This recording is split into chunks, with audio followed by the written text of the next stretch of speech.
আসসালামু আলাইকুম, মাই Bangla BD YouTube চ্যানেলের পক্ষ থেকে সকলকে অভিনন্দন। আশা করি সকলে ভালো আছেন। তো আজকে আপনাদের মাঝে আবার চলে আসলাম আর একটি নতুন ভিডিওতে। আর আজকের এই ভিডিওতে আপনাদের সাথে আলোচনা করব আপনারা কিভাবে এক ভ্যাকসিনের পর বা 5 দিন অথবা 7 দিনের পর আপনারা কিভাবে আপনাদের ব্রুডিং এর বাচ্চাগুলোকে আপনারা এদের কিভাবে আপনারা যত্নগুলো নেবেন। কারণ অনেকে আমাকে প্রশ্ন করে থাকে যে ভাই, ভ্যাকসিনের পরে আমি আবার কিভাবে মেডিসিন গুলো প্রয়োগ করব বা বাচ্চার যত্ন আমি কিভাবে নিব। তো আজকের এই ভিডিওতে ফুল ভিডিওতে থাকবে যে আপনারা যারা এক ভ্যাকসিন করবেন, এক ভ্যাকসিন করার পর আপনাদের খামারে যে বাচ্চাগুলো থাকবে ব্রুডিং এ, সেই বাচ্চাগুলোকে আপনারা কিভাবে যত্ন নেবেন। তো দেখতে পাচ্ছেন আমার এখানে যে খাঁচাটা আপনারা দেখতে পাচ্ছেন, আর আপনারা অনেকেই জানেন যে আমি মূলত খাঁচাতে বা প্লেন শিট হপারে গোল করে রাউন্ড করে আমি কিন্তু ওইভাবে ব্রুডিং গুলো করে থাকি। তো দেখেন, আপনারা অনেকে প্রশ্ন করতে পারেন যে ভাই, কোনটাতে সবচাইতে ভালো রেজাল্ট আপনি পেয়েছেন। তো আমি যদি বলি যে আপনাদের যদি অভিজ্ঞতা থাকে তাহলে কিন্তু আপনারা প্লেন শিটেও আপনারা যেরকম রেজাল্ট পাবেন ভালো, খাঁচাতেও কিন্তু আপনারা সেম ভালো রেজাল্ট পাবেন।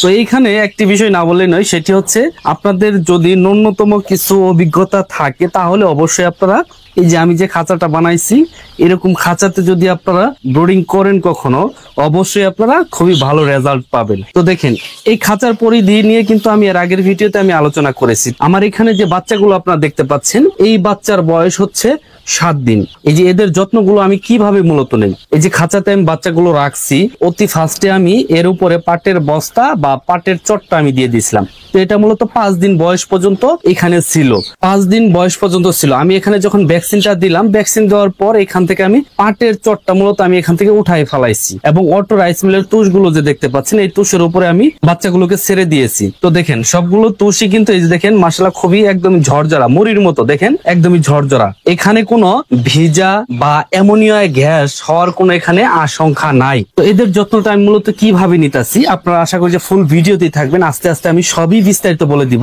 এখানে আমি সকালবেলা ঘুম থেকে ওঠার পর এদেরকে আমি খাবার দেই, পানি দেই এবং পানিতে যে ধরনের মেডিসিন গুলো দেই, কারণ 5 দিনে যেহেতু রানীক্ষেত ভ্যাকসিনটা করা হয়েছে, মাঝখানে একদিন আমি গ্যাপ দিয়েছি, 6 দিনের দিনটা আমি গ্যাপ দিয়েছি, কোনো মেডিসিন দিয়ে নাই, শুধু লাইসোবেটটা এখানে ব্যবহার করেছি। কারণ আমি 5 দিনে ভ্যাকসিন দিয়েছি, ভ্যাকসিন করার পর যে বাকি যে সময়গুলো আছে আমি পানি ব্যবহার করেছি, এখানে শুধু আমি লাইসোবেটটা ব্যবহার করেছি এবং হচ্ছে 6 দিনের দিন সারাদিনই কিন্তু আমি এখানে লাইসোবেটটা ব্যবহার করেছি। তো এই বাচ্চার বয়স যেহেতু 7 দিন, তো 7 দিনে মানে মাঝখানে একদিন আমি গ্যাপ দিয়েছি, কোনো অ্যান্টিবায়োটিক ব্যবহার করি নাই, আমি শুধু এখানে লাইসোবেটটা ব্যবহার করি এবং 7 দিনের দিন সকাল থেকে কিন্তু এদেরকে আবার আমি অ্যান্টিবায়োটিক গুলো প্রয়োগ করতেছি। কোন ধরনের অ্যান্টিবায়োটিক গুলো প্রয়োগ করতেছি? অ্যান্ড্রোসিন PAH2+। আমি এই মেডিসিন গুলো সকালে ব্যবহার করতেছি এবং হচ্ছে রাত্রে ব্যবহার করতেছি। আমি যেহেতু ফ্লোরফেনিকলটা এর আগে আমি ব্যবহার করেছি, তো সেক্ষেত্রে এখন আমি ফ্লোরফেনিকলটা ব্যবহার করতেছি না, কারণ আমার বাচ্চাগুলো মোটামুটি ভালো সুস্থ আছে। আর আপনারা হয়তো জানেন যে ফ্লোরফেনিকলটা মোটামুটি বেশ ভালো একটি অ্যান্টিবায়োটিক, এখানে আর ফ্লোরফেনিকলটা আমি ব্যবহার করতেছি না। অ্যান্ড্রোসিন 2+ PH টা সকালে আর বিকেলে দিতেছি এবং দুপুর বেলা শুধু হচ্ছে আমি এখানে লাইসোবেটটা আমি এখানে ব্যবহার করতেছি। তো যারা মূলত খামারে যারা মুরগি লালন পালন করে থাকেন একদম একদিন বয়স থেকে, তারা অবশ্যই জানেন যে আপনার ব্রুডিং এ বা আপনার খামারে যে মুরগিটা আছে, এই মুরগিটার কখন কোন ধরনের তাপমাত্রা দরকার বা মুরগিগুলো কিরকম পরিবেশ চাইতাছে, তারা কিন্তু অবশ্যই বুঝে যে আপনার খামারে মুরগিটা তো এখন কিরকম পরিবেশটা চাইতাছে, এটা কিন্তু আপনিই বুঝতে পারবেন। তো দেখেন, আমি এই যে এখানে যে বাচ্চাগুলো রাখছি এগুলো হচ্ছে দেশি বাচ্চা, এটার বয়স 7 দিন। তো দেখেন, এই যে বাহিরে যে তিরপলটা আমি এটা কিন্তু ফালাই রাখছি, এই যে আমি একটু দেখাই। তো এটা মূলত আমি কি জন্য ফালাই রাখছি, আজকে দুপুর থেকে প্রায় 2 ঘন্টার মতো এখানে বৃষ্টি হয়েছে। এখন বর্ষাকাল, আপনারা জানেন সকলে, বাহিরে যেহেতু প্রচুর পরিমাণে বৃষ্টি নামছে, ঠান্ডা যে একটা আবহাওয়া আছে, তো ওই আবহাওয়াটা যাতে আমার এই খামারে বা এই ব্রুডিং এ যাতে না প্রবেশ করতে পারে, যার কারণে মূলত আমি পর্দাটা ফালাই দিছি।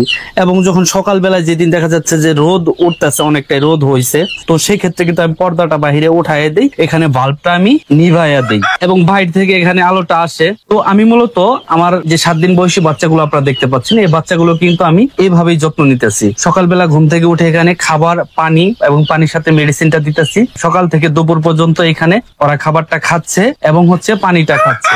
তো দুপুর বেলা দেখা যাচ্ছে যে এখানে খাবারও শেষ, পানিও শেষ, আমি এখানে 1 ঘন্টা ওদের রেস্ট দিতেছি। 1 ঘন্টার ভিতরে এখানে খাবারও থাকবে না, পানিও থাকবে না। এই 1 ঘন্টাতে ওদের একটা পানি পিপাসা আসবে, ওদের খাবারের প্রতি একটা চাহিদা আসবে।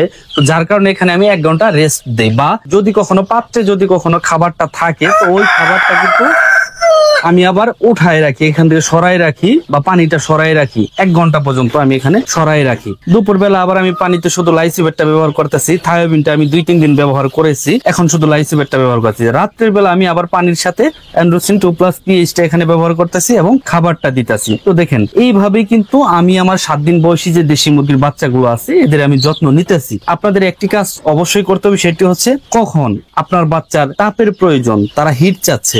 দেখেন আমি এখানে কিন্তু একটি 100 ওয়াটের বাল্ব এখানে জ্বালাই রাখছি। তো এখন যেহেতু বাচ্চাগুলো ওই যে দেখেন নিচে বাচ্চাগুলো বসে আছে, তো এখন যেহেতু 2-1টা বাচ্চা হিট চাইতেছে, তো সেক্ষেত্রে আমি বাল্বটা জ্বালাইছি। সারাদিন কিন্তু এখানে অফ ছিল। বৃষ্টির পরে যখন ঠান্ডা আবহাওয়া আসছে তখন কিন্তু বাচ্চাগুলো হিট চাইতেছে, আমি এখানে বাল্বটা জ্বালাই রাখছি। তো আপনাদেরও কিন্তু এইভাবে বুঝে নিতে হবে। সন্ধ্যার পর যেহেতু ঠান্ডা আবহাওয়া একটু আসে, তো ওই টাইমে অবশ্যই বাতিটা জ্বালাতে হবে, কারণ ওই টাইমে একটু ঠান্ডা পড়ে। তো এই বিষয়গুলো আপনাদের অবশ্যই বুঝে নিতে হবে। আমিও সেম এই বাচ্চাগুলোর ক্ষেত্রে বা আমি যে খামারে বাচ্চাগুলো লালন পালন করে থাকি, আমি সেম কিন্তু এইভাবে কাজগুলো পরিচালনা করি। অনেকে বলে যে মুরগি পালা একদমই সহজ, অনেকে বলে একদমই কঠিন। দুটোটাই মানতে হবে, বুঝলে পরে সহজ আর না বুঝলে পরে অনেকটাই কঠিন। যারা না বুঝে তাদের কাছে কিন্তু অনেকটাই কঠিন মনে হয়, এটাই বাস্তব। আমি মূলত আমার যে বাচ্চাগুলো আপনারা দেখতে পাচ্ছেন, এদের পিছনে আমি দিনে 3বার আমি টোটাল এখানে সময় দেই, সকাল, দুপুর এবং হচ্ছে রাত্রে। দিনে 3বারই কিন্তু আমি সময় দিই, এর বেশি একটা যে সময় আমি কিন্তু দেই না। মাশাআল্লাহ আপনাদের দোয়ায় সবগুলো বাচ্চাই কিন্তু মাশাআল্লাহ সুস্থ আছে। যারা খামার বিষয়ে যারা মূলত তথ্য জানতে চান তারা অবশ্যই স্ক্রিনে দেওয়া নম্বরে নক করে থাকবেন। তো আজকের এই ভিডিওটি মূলত এখানেই শেষ করছি। আশা করি সকলে ভালো থাকবেন, সুস্থ থাকবেন। সকলের প্রতি আমার সালাম, আসসালামু আলাইকুম।